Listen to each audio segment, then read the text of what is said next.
Hey, what's up, y'all? Welcome back to the channel. So many people want to get into investing, but they don't know where to start. So when most people think of investing, they think of things like stocks, mutual funds, 401ks, and maybe even like cryptocurrencies and stuff like that. But a lot of people aren't familiar with the foreign exchange market, which is Forex. So today I'll be breaking down some of the key differences between the Forex market and some of these other markets such as stocks and 401ks or whatever. So one of the main things I love about Forex is how quickly you can see profits and how much you can maximize them, even if you're investing in the same exact thing. So for example, I was working for a job and I had a 401k with them. So for those of you that don't know, having a 401k with your job, they may go in on a certain percentage with you, how much you invest, but they can invest that money in whatever they choose. So it could either be stocks, it could be these indices like S&P 500, or maybe even like the Dow Jones US 30, or maybe even the NASDAQ 100. Some of these are like huge indices, like the US 30, and contains stocks, I believe, like it's a combination of stocks basically, for those of you that don't know.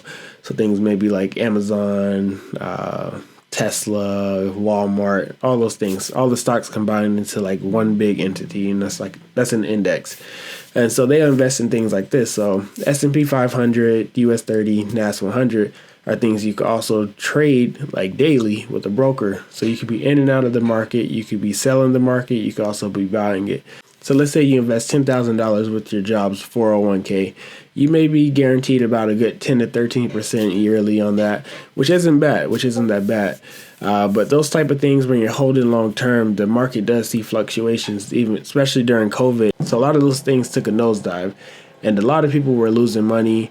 That's if they decided to pull out while they were down. If anything, that was a perfect time to invest more and buy more. So for the investors that decided to keep their investments in the market, they eventually got back in their profits and then made even more than what they were probably hoping. The market retraced back to the upside pretty heavily, and it started to make newer highs, probably making newer highs as we speak right now on, September 2nd. I throw a chart up on the screen showing where it's at right now. So these things, these indices, you can also day trade them depending on your broker. So the broker I use for my personal accounts is Hugo's Way. So I can go and day trade these different things. So let's say I take that same $10,000 that I only got 10 to 13% on with this company. I could go and invest it on my own with the same indice, find a nice entry on a lower time frame, and then I can hold that long term as well if I wanted to, or I could be in and out the same day depending on what my analysis is on the market, if I'm thinking it's going to continue to the upside, which it's been doing. So let's say during the pandemic I decide to buy some NAS 100 or whatever, depending on my lot size. For those of you that don't know about some of this terminology, I have videos breaking this stuff down. I'll either link it somewhere up here or I'll put it down in the description. Yeah, so let's say I decide to buy and hold on this with that same $10,000. The amount of profits I could have seen would have been astronomically like higher than just buying and holding with my company. Even if I did decide to invest that $10,000, and I could have probably saw like a 50% increase on my account if I would have bought at the dip and held it, depending on how the investments work with that.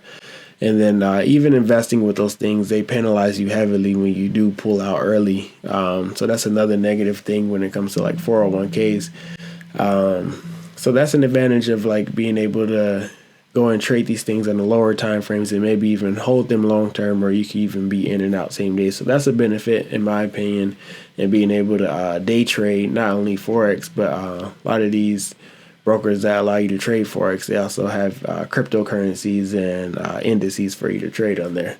All right, so the second benefit I see in the Forex market is leverage. So what leverage does, it gives you more buying power. And some brokers that you trade with, they give you up to 1,000 times the amount of buying power, which is insane. It has some benefits. It has some a downside to it. A lot of new traders, they see this leverage and they see how fast they can potentially make profits, and they can lose their money just as quick. I've seen people blow accounts in less than a few minutes, and I've seen people make crazy profits in less than a few minutes. But that's over leveraging your account, and it's not ideal for consistent long-term results. I have some more videos on like risk management and some things like that. If you guys want to see me break it down a bit more in detail, if you already are into trading. The last but not least, but maybe the most beneficial thing in the foreign exchange market is the use of prop firms. I've talked about it a bit more in my FTMO video. I'll also link that. I'm plugging a lot of my videos. But anyways, they allow you to trade with their capital. So let's say I only have $600 to invest. Instead of just trying to flip that $600 into, let's say, $1,000 or maybe even $5,000, depending on my trading skill, I can take that $600 and then go pay for a challenge with this prop firm, showing that I can.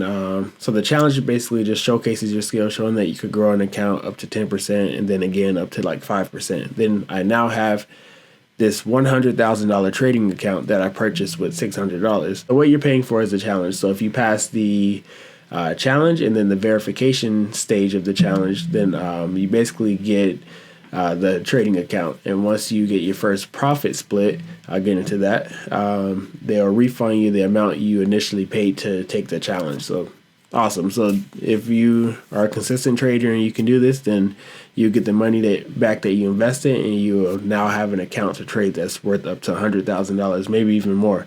They have $200,000 options. And you could take $200,000 challenges and have a trading capital of up to $400,000, which is cool. And so the only catch is they keep 30% of the profits, so you get to keep 70% of the profits on these accounts. So me personally, I'm opting for the 100K account challenge. I'm getting ready for right now, and so let's say in a month I do 10%. That's $10,000 on the account versus just trying to flip that $600 to $10,000. That's not feasible, especially not without over leveraging the account, which means I could potentially lose it because I'm basically using too much leverage on the account, like we talked about previously. I hope that makes sense to you guys. So prop firms, they're a beautiful thing for people that don't have a lot of capital to trade with, but they do have the skill.